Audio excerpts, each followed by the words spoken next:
With residents coming to the Upland Metaverse, we now know why these living units are needed. In this video, I'm going to explain the concept behind these living units and why a player would need more of them. I'm YK2012, founder of the Upland Guide. I'm here to unlock the secrets of the Upland Metaverse. On this channel, you can find everything you need to build your Upland empire. Expert tutorials, winning strategies, pro tips and tricks, and a lot more. Hit that subscribe button and ring that notification bell to stay ahead of the game. Remember, knowledge is power, and in the Upland Metaverse, that knowledge is truly your most valuable asset. You can see that different types of structures have different expected living units.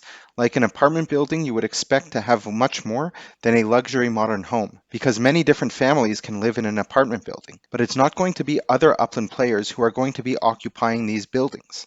It's going to be virtual residents. There's going to be a fixed number of virtual residents that will reside within the Upland Metaverse. Let's just say for this example that there's going to be 100.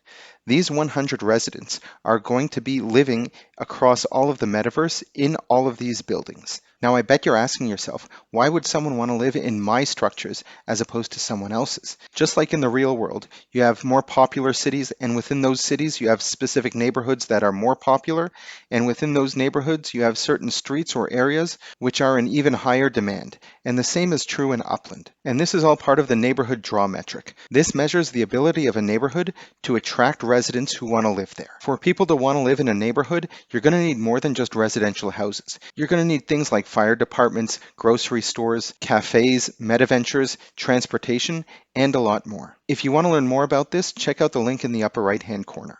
Let's say, for example's sake, that of the 100 residents that live in Upland, your neighborhood has been able to attract 10 of those residents, so 10%. Those 10 residents will then be distributed evenly between all of the living units that exist within that neighborhood.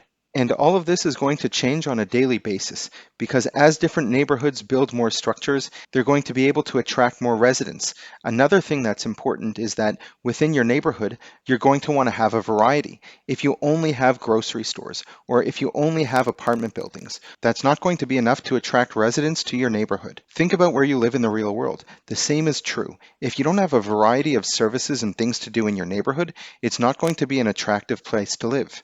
So to increase the amount of residents that you have, you're obviously going to need to have structures with living units in it, but it's not going to be enough, because if you're not providing some of these communal services like hospitals or hardware shops, speedways, or other forms of entertainment, you're not going to be able to attract these virtual residents to want to live in your neighborhood. So you're going to have to find a balance in building up these residential structures in order to attract residents to your specific homes versus contributing to the community by building up some of these other communal structures. In order to maximize on variety of these types of structures, it's best to coordinate within the neighborhood. Therefore, the neighborhoods that are working together in the best way and providing that variety that's needed are going to be the ones who are going to be able to attract the most number of residents to their neighborhood. It's more than just prestige to have the neighborhood which will have the most amount of residents. There's going to be rewards that are going to be tied into this metric as well. Make sure to subscribe to our channel to learn more about everything you need to know about all of these types of structures and everything else you need to know about the Upland Metaverse.